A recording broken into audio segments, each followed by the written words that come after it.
মধ্যপ্রদেশ ভ্রমণের আরও একটা ভিডিও তোমাদের ওয়েলকাম। বান্ধবগড় জঙ্গল আর সেখানে সাফারির অভিজ্ঞতা কেমন ছিল সেই গল্পই আজ শেয়ার করব এই ভিডিওর মাধ্যমে। যারা যারা বান্ধবগড়ের ট্যুর প্ল্যান করছো তোমাদের এই ভিডিওটা অনেক কাজে দেবে, তো দেখতে থাকো পুরো ভিডিওটা। এটা হলো আমাদের মধ্যপ্রদেশ ভ্রমণের 6 নম্বর দিন। আমরা উজ্জয়ন থেকে সন্ধ্যের ট্রেনে উমারিয়া পৌঁছাই সকালবেলা। উমারিয়া স্টেশনটা খুব সুন্দর আমার লেগেছিল, একদম ফাঁকা ফাঁকা স্টেশন আর বেশ পরিষ্কার পরিচ্ছন্ন। হোটেল থেকে গাড়ি আসে পিক আপ করতে। উমারিয়া থেকে বান্ধবগড় যেতে ভাড়া পড়েছিল 1,500 টাকা মতো, আর সময় লেগেছিল 1 ঘন্টা। রাস্তা ছিল খুবই মনোরম, যেটা তোমরা দেখতেই পাচ্ছ। শহরের কোলাহল ছাড়িয়ে আমাদের গাড়ি প্রবেশ করলো জঙ্গলের ভিতরে। রাস্তার দুপাশে ভালো করে লক্ষ্য করলে হরিণদের দল দেখতে পাওয়া যাবে, আর তার সাথে নানা রকমের পাখি তো আছেই। বান্ধবগড়ে আমরা ছিলাম হোয়াইট টাইগার রিসর্টে। এটা হচ্ছে এমপি ট্যুরিজমেরই একটা প্রপার্টি, খুব সুন্দরভাবে সাজানো গোছানো, একদমই হচ্ছে জঙ্গলের ভেতরে একটা প্রপার্টি, খুব সুন্দর ওয়েল মেনটেন করা। তো তোমরা চাইলে এমপি ট্যুরিজম অফিসে গিয়ে বুকিং করে নিতে পারো, কলকাতায় ওদের অফিস আছে। অ্যাড্রেসের জন্য কমেন্ট করো, আমি বলে দেবো। আমরা এখন আছি বান্ধবগড় হোয়াইট টাইগার রিসর্ট। তো এই হচ্ছে আমাদের রুম 103 আর 104। তো এই হচ্ছে বারান্দা, মানে ভিউটা বাইরের। 13 and 14 রুম নাম্বার, আমি 103 104 বললাম। এই হচ্ছে রুম, খুব সুন্দর। ঢুকেই প্রথমে ওয়াশরুম, দরজা দিয়ে ঢুকেই একটা র্যাক আছে, এখানে ব্যাগ জুতো এগুলো রাখা যাবে। একটা ওয়ার্ডরোব আছে, খুব সুন্দর পরিষ্কার পরিচ্ছন্ন রুম। এখানে ইলেকট্রিক কেটলিরও ব্যবস্থা আছে, চা কফি তোমরা করে নিতে পারো। তবে সিঙ্গেল খাট, 3জন 4জন গেলে অসুবিধাই হবে। আর এখানে খুব সুন্দর ভিউ আছে, তোমরা দেখো। সন্ধ্যে স্ন্যাক্সটা ওরা এখানেই সার্ভ করে, মানে এই বাইরের জায়গাটায়। খুব সুন্দর লাগে সন্ধ্যেবেলাটা, একদম ওয়েল মেনটেন, খুব সুন্দর পরিষ্কার পরিচ্ছন্ন। সরকারি জায়গা বলে রুম ভাড়া আর খাওয়া দাওয়াটা খুবই কস্টলি ছিল। তোমরা যদি জানতে চাও আমায় কমেন্ট করো। একটা ফ্রিজও ছিল ছোট্ট। ওয়াশরুমটাও ছিল খুব বড় সড়ো, কোমরের ব্যবস্থা, গিজারের ব্যবস্থা সবই ছিল। বেশ পরিষ্কার পরিচ্ছন্ন ছিল, আর অনেক কিছু ওরা প্রোভাইডও করেছিল। Shower cap, shower gel, conditioner, shampoo সব কিছুই দিয়েছিল। খুবই ভালো ব্যবস্থাপনা। তো তোমরা চাইলে বুক করতে পারো এমপি ট্যুরিজমের অফিসে গিয়ে। এটা ছিল আমাদের রুম থেকে বেরিয়েই, মানে যে জায়গাটা সেটা একটা ব্রিজের মতো করা ছিল, বেশ সুন্দর। একদম জঙ্গলের ভেতর, যেহেতু একটু ঠান্ডা ঠান্ডা ছিল রাত্রির দিকে, তাই মোটা জামা কাপড় নিয়ে যেতে হবে, কারণ সাফারির সময়ও লাগে। কিন্তু এখানে বাঁদরের উৎপাত প্রচণ্ড, তাই দরজা সবসময় লক করে রাখতে হচ্ছিল। তো চলো তোমাদের এবার একটু প্রপার্টিটা ঘুরিয়ে দেখাই। এখানে কি কি আছে সবটাই তোমাদের এই ভিডিওতে দেখাবো।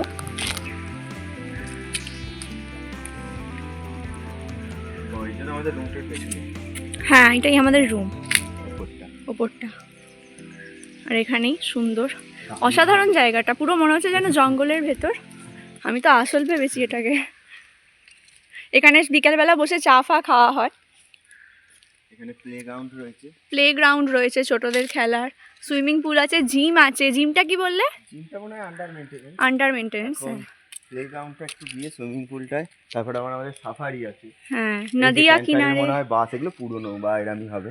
হ্যাঁ, সকালে একদম আমাদের এইখান থেকেই ডাইরেক্ট যায়। হ্যাঁ, সরকারি এটা। এই যে সুইমিং পুল, এখানে লেখা না, এখানে লেখা ওই যে সুইমিং পুল, ওখানেও লেখা, জানি না। ওই যে ওখানে দেখা যাচ্ছে। খুব সুন্দর জায়গা, মানে কি বলবো, ছেড়ে যেতে মনই করবে না। এটা হলো প্লে গ্রাউন্ড, ছোটদের খেলনা, মানে অনেক কিছু আছে ছোটদের সময় কাটানোর জন্য, ছোট বড় সবারই। হ্যাঁ, ভুল বললাম, সাবধানে। হোয়াইট টাইগার রিসর্টই হচ্ছে বান্ধবগড়ের বেস্ট প্রপার্টি। এখানে সব কিছু তোমরা একটা রিসর্টের ভেতরেই পেয়ে যাবে। সুইমিং পুল থেকে শুরু করে, জিম থেকে শুরু করে, ইনডোর গেমস। এখানে অনেক বাচ্চাদের রাইডস আছে, বড়োদেরও অনেক রাইডস আছে, যেগুলো তোমরা মানে মজা করতে পারবে পরিবারের সঙ্গে গেলে, বন্ধুদের সঙ্গে গেলে। 1:09 বাজছে, এখন আমরা এসেছি লাঞ্চ করতে। তো এটা হলো রেস্টুরেন্ট, এখানে বুফে সিস্টেম খাবার হয়। লাঞ্চ ওরা 12টার মধ্যেই সার্ভ করে দেয়। এখানে লাঞ্চে কী কী ছিল তোমাদের চলো দেখাই। এখানের পুরো কাউন্টারটাই ভেজ ছিল। স্যালাড, পাঁপড়, পনির ছিল। এটা খুব দারুণ টেস্টি করেছিল। এরপরে ছিল একটা মিক্স ভেজ, এটাও খুব ভালো করেছিল, দারুণ টেস্ট হয়েছিল। ডাল, ভাত, এটা রায়তা, ওদিকের ভেজিটেরিয়ান কাউন্টার, আর এদিকে ননভেজ, এখানে চিকেন আর এটা ডিম। সকালে লাঞ্চের সময় ছিল সুইট কর্ন স্যুপ। এতই স্পাইসি খেয়ে খেয়ে না আর ভালো লাগছিল না একদমই এগুলো খেতে, তাই স্যুপটাই বেস্ট লেগেছিলো আমার সব থেকে। তো দারুণ করেছিল, রাত্রিরে টমেটো স্যুপও ছিল, আমার খুব দারুণ লেগেছিল স্যুপটা খেতে। এখন প্রায় 2-2:30 মতো বাজে, আমাদের লাঞ্চ কমপ্লিট। তো এখন আমরা বেরিয়েছি একটু সাফারিতে।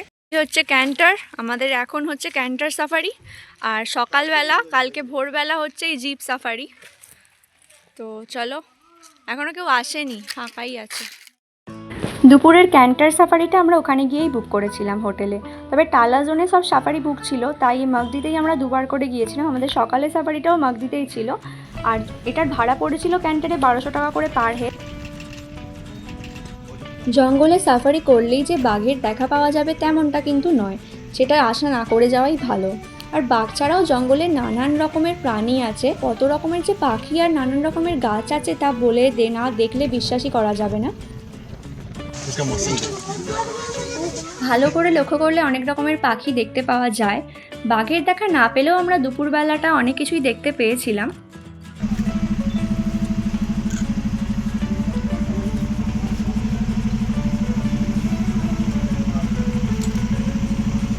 জঙ্গলের ভেতরে ফোনে ভিডিও করা বা ফোনে ফটো তোলা একদমই অ্যালাউ নয়, একমাত্র ক্যামেরা ছাড়া।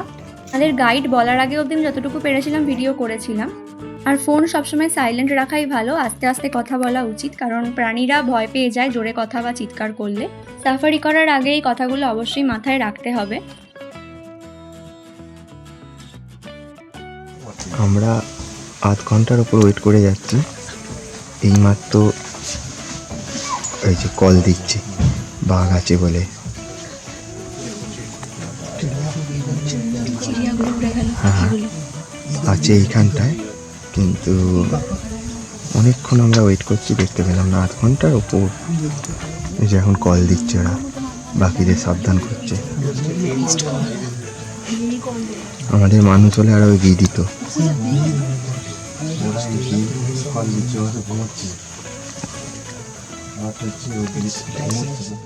সন্ধেবেলা 6টার মধ্যে আমরা হোটেলে পৌঁছে যাই, ফ্রেশ হয়ে চলে গেলাম স্ন্যাক্স খেতে।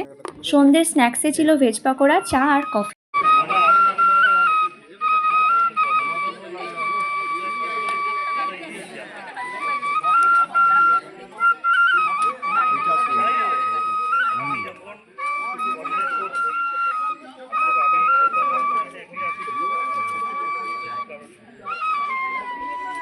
পূর্ণিমার আলোয় রিসর্টটা রাতে পুরো আলাদা লাগছিল, সাথে ছিল অনেক আলো দিয়ে সাজানো, তাই রাতেও পুরো রিসর্টের চারিদিকটা ঘুরতে বেশ ভালোই লাগছিল, কোনো ভয় লাগছিল না, যেহেতু অন্ধকার ছিল না।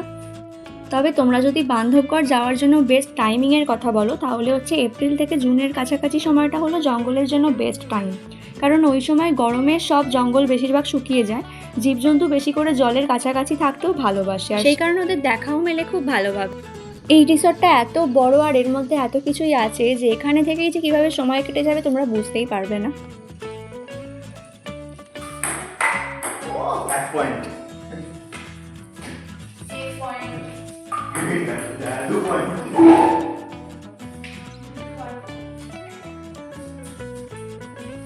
এখানে ইনডোর গেমস অনেক আছে, যেমন 8 বল পুল আছে এখানে একটা, আর ওখানে টেবিল টেনিস ছিল। যদিও আমরা কিছুই খেলতে পারি না, ক্যারামটা খেলতে পারি, ক্যারামও আছে, ক্যারামটা খেলবো। আমি বলটা করছি, তুমি ব্যাটটা করো।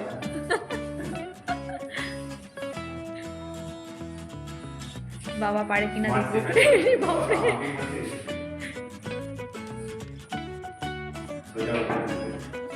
যায় কিনা দেখি, যায় কিনা দেখি, যায় কিনা দেখি। যা গেল না। তো খেলাধুলার পর্ব মিটিয়ে আমরা 10টার সময় রাতে ডিনারের জন্য চলে গেলাম। এখানে খাবারগুলো খুবই টেস্টি ছিল, তবে আমার সব থেকে ভালো লেগেছিল স্যুপ খেতে। রাতে ডিনারে ছিল টমেটো স্যুপ, স্যালাড, পাঁপড়, আর তার সাথে ছিল পাস্তার পরে ছিল একটা পনিরের আইটেম। এখানে খাবারগুলো খুব স্পাইসি ছিল, এখানে মনে হয় স্পাইসি খেতে বেশি পছন্দ করে মানুষ, তাই এখানের খাবারগুলো সবগুলোই স্পাইসি হয়। এছাড়া ডাল ছিল, আর হচ্ছে ভাত ছিল, তার সাথে ছিল রুটি, মানে এখানে ছিল বাটার নান আর একটা হচ্ছে প্লেন নান, আর হচ্ছে সাবুর পায়েস টাইপের ছিল, যেটা আমি খাইনি। তবে খাবারের টেস্ট নিয়ে কোনো কথা হবে না, খুবই ভালো টেস্ট ছিল। আর এদিকে ননভেজ কাউন্টারে ছিল চিকেনটা খুব ভালো হয়েছিল খেতে, আর তার সাথে ছিল মাছের একটা আইটেম। তো এই ছিল আমাদের রাতের ডিনার, তার সাথে ছিল টমেটো স্যুপ, যেটা আমার সব থেকে ভালো লেগেছিল, বেস্ট। এরপর আমরা বাইরে বেরিয়ে দেখছিলাম এখানে একটা বনফায়ারের মতো করছে, তো আমরা একটু দাঁড়ালাম। রাতের বেলাটা বেশ ঠান্ডা ঠান্ডা ছিল, আমাদের হুডি পরে থাকতে হচ্ছিল, যেহেতু জঙ্গলের ভেতর ঠান্ডাটা বেশ বেশি। পরের দিন ভোরবেলা আমরা 5:26 মানে ওই 5:30টার কাছাকাছি উঠে পড়েছিলাম, দিয়ে ফ্রেশ হয়ে রেডি হয়ে আমরা বেরিয়ে পড়েছিলাম আমাদের সাফারির জন্য। আমরা যখন উঠেছিলাম পুরো অন্ধকার, চারিদিক একদম নিস্তব্ধ ছিল। ভোরের সাফারিটা আমাদের ছিল জিপ সাফারি, আর এটাও ছিল মাগদি জোনেই। ভোর 5:30টার সময় আমরা বেরোচ্ছি সাফারি করতে। আমাদের সাফারি হয়েছে মাগদি জোনে, মানে কালকে যেখানে গিয়েছিলাম ওখানেই। টালা জোন বা আর একটা যে জোন আছে ওটার সাফারি আমরা পাইনি, টিকিট পাইনি, তো মাগদিতেই যাব আবার। আজকে সকালে হচ্ছে জিপ সাফারি, কালকে ছিল ক্যান্টার সাফারি। তো চলো, সকালবেলা একদম ফাঁকা, পুরো নিস্তব্ধ, অন্ধকার, এখনও সূর্যের আলোও ওঠেনি। তো ওখানে আমরা চা খেয়ে তারপর বেরোবো রেডি হয়ে।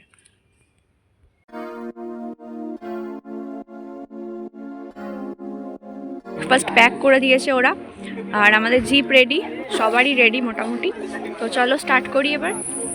চলো আমাদের জার্নি স্টার্ট।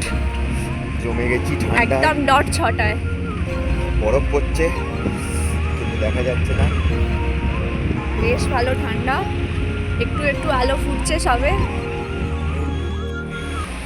এইটা হচ্ছে টিকিট কাউন্টার, মানে সব জঙ্গল সাফারি প্রত্যেকটা জোনের টিকিট কাউন্টার আছে আলাদা আলাদা করে। মানে টালা জোন অনলাইনেও বুক করা যায়, আমাদের আগে থেকেই করা ছিল, তাই অসুবিধা হয়নি। আর যাদের হ্যাঁ হোটেল থেকেই পিক আপ, আমাদের যাদের বেসরকারি হোটেল তাদেরকে হয়তো এখানে এসে বুক করতে হয়, তারপরে জিপ সাফারিতে যেতে হয় লাইন দিয়ে। জিপ সাফারির জন্য আমাদের লেগেছিল 7,500 টাকা উইথ জিএসটি। জিপ সাফারি একটু সকালের দিকে শুরু হয়, মানে ওই 6টার মধ্যে ওরা ওখান থেকে স্টার্ট করে দেয়। আর ক্যান্টার সাফারি শুরু হয় সকাল 7:30টার পর থেকে। জঙ্গলের ভেতরে তো ফোন একদমই অ্যালাউ নয়, সুইচ অফ করে রেখে দিতে হয় ব্যাগের ভেতরে। জঙ্গলে 3টে জোন আছে, একটা হচ্ছে বাফার জোন, টালা জোন আর হচ্ছে মাগদি জোন। টালা জোনে সব থেকে বেশি বাঘ দেখার চান্স থাকে, কিন্তু টালা জোনে টিকিট পাওয়া খুব চাপের, একদমই টিকিট পাওয়া যায় না। তবে ভাগ্য যদি ভালো থাকে অবশ্যই বাঘের দেখা পাওয়া যাবে। তবে দুপুরের বাঘের দেখা পাওয়ার কোনো চান্স নেই, কারণ ওরা সারা রাত জেগে শিকার করে, তাই ভোরের দিকেই জল খেতে ওরা আসে, আর দুপুরটা ওরা রেস্টই নেয় ঘুমিয়ে। এই যে গাছটা দেখছো, এটা একদম অদ্ভুত রকমের একটা গাছ, পরজীবী গাছ বলতে পারো। মানে যে গাছটাকে ধরে সে গাছটাকে পুরো মেরে দেয়, আর যদি না পায় কোনো গাছ তাহলে নিজে মরে যায়। মানে অদ্ভুত টাইপের এই গাছটা কোনোদিন দেখিনি আমি। সকাল 6টা থেকে বেলা 11টা অবধি জঙ্গল সাফারি হয়। হোটেল থেকে আমাদের ব্রেকফাস্ট প্যাক করেই দিয়ে দিয়েছিল, যাতে আমরা ওখানেই খেয়ে নিতে পারি একটা কোনো জায়গাতে। জঙ্গল সাফারির বেস্ট টাইম হচ্ছে এপ্রিল থেকে জুনের মধ্যে, আর এরপর জুলাই থেকে সাফারি বন্ধ করে দেওয়া হয় অক্টোবর মাস অবধি। আর বাঘ দেখার হলে বা ফটোগ্রাফির জন্য পারফেক্ট টাইম হলো গরমকাল, কারণ এই সময়টাতেই সব গাছগুলো শুকিয়ে যায় আর বাঘের দেখাটা আরও ভালো করে দেখতে পাওয়া যায়। আর এছাড়াও নভেম্বর থেকে ফেব্রুয়ারি মাসের মধ্যে গেলেও বাঘের দেখা না মেলেও নানান ধরনের পাখির দেখা মেলে, আর জঙ্গলের পরিবেশটাও অন্যরকম থাকে, তবে ঠান্ডাটাও খুব বেশি থাকে। বাঘের দেখা পাওয়াটা পুরোপুরি লাকের ওপর ডিপেন্ড করে। আমরা এই 1-1.5 ঘন্টা অপেক্ষার পরে উনি একটু নড়ে চড়ে বসলেন। কত লাইন পড়ে গেছে দেখো, গাড়ির দেখলেই বুঝতে পারবে। আর লেজটা শুধুমাত্র নড়ছিল ওর, তাই দেখা যাচ্ছিল না ভালো করে। অনেকক্ষণ অপেক্ষা করতে হয়েছিল আমাদেরকে, তাও আমাদের যে ড্রাইভার দাদা ছিলেন তিনি খুবই ভালো, উনি একদম পারফেক্ট কোথায় দেখা যাচ্ছিল সেইটা আমাদের নিয়ে গিয়েছিলেন দেখতে, কিন্তু ওখান থেকে আমরা দেখতে পাইনি, তাই আমরা আবার এখানে ফেরত আসি। কিন্তু এখান থেকে দারুণভাবে দেখা গিয়েছিল, তোমরা দেখতেই পাচ্ছ, জাস্ট দেখো।